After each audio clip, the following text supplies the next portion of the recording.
RoboCab or an autonomous taxi is our conception of where autonomous vehicle technology might go in a few years.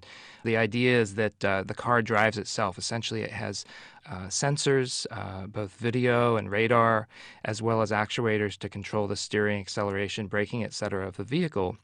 And the long-term goal is for it to be completely self-contained with no human intervention. Essentially, a person gets in the car and they're driven around like a chauffeur. So your paper has looked at these in terms of emissions and greenhouse gases and compared them to sort of other lightweight vehicles.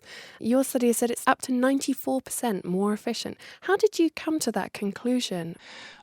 We based all of our hard data on well-published research, primarily the U.S. National Academy of Sciences. But the reason why these vehicles can be so much more efficient than today's is through a combination of three synergistic effects. The first, that if you drive a vehicle on electricity rather than gasoline or petrol, it is inherently a more efficient means of transportation, and the fuel itself is inherently lower carbon than petrol, meaning for every watt hour of power that you get out of it, there are less greenhouse gas emissions from the electricity than from the gasoline. Then the second is that the vast majority of trips taken in the U.S. are with one or two people. And so we said, well, these cars could be a lot smaller than a conventional vehicle. Then the third thing is that the electricity grid is getting greener, lower carbon intensity as we speak. Put that all together, and you can get up to a 94% reduction relative to cars today. That's on a per mile basis. That seems like quite a large, well, it quashes our emissions to practically nothing, really. One thing that struck me, though, isn't car ownership on the rise? Did you take that into consideration as well?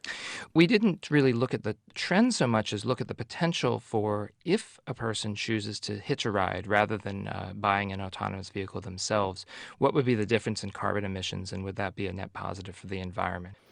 I just want to pick apart the feasibility issues here because you've already mentioned it, people not wanting to reduce their mileage. But what about how people might use RoboCabs in the future? Might there be like a luxury package that might resemble, I don't know, a mobile living room, but would be much less efficient? Yeah, absolutely. I mean, I think that is a possibility, and it's definitely something that we and other researchers have been thinking about and honestly haunted by. But we think that there's going to be a lot more appeal on the smaller end, and the reason for that is primarily economic. Not only would these vehicles be much better for the environment, they would actually be cheaper than driving a privately owned vehicle. At the moment, autonomous vehicles aside, electric cars aren't very good. Their range is rubbish. I've had numerous stories of people getting trapped without any electricity or power supply.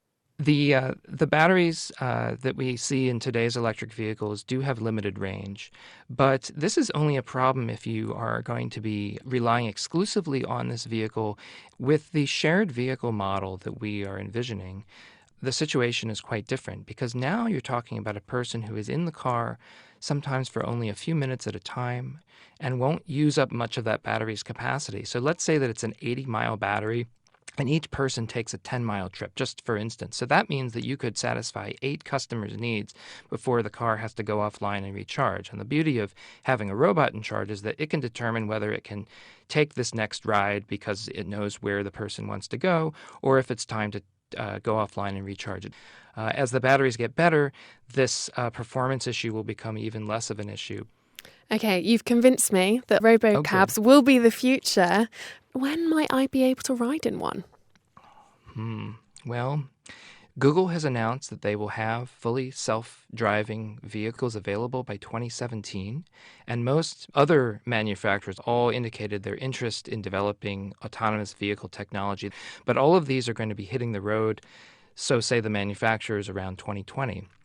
This is really good news because vehicles and personal transit specifically has been a very difficult part of the energy economy to remove the carbon from. We think we know ways to remove a lot of the carbon in the electricity sector, for instance. Cars can be made more efficient too, but there's a limitation to how low you can go, both because of user behavior. Can you really force people to drive less than they want to? And the gasoline or petrol is difficult to replace with non-fossil alternatives.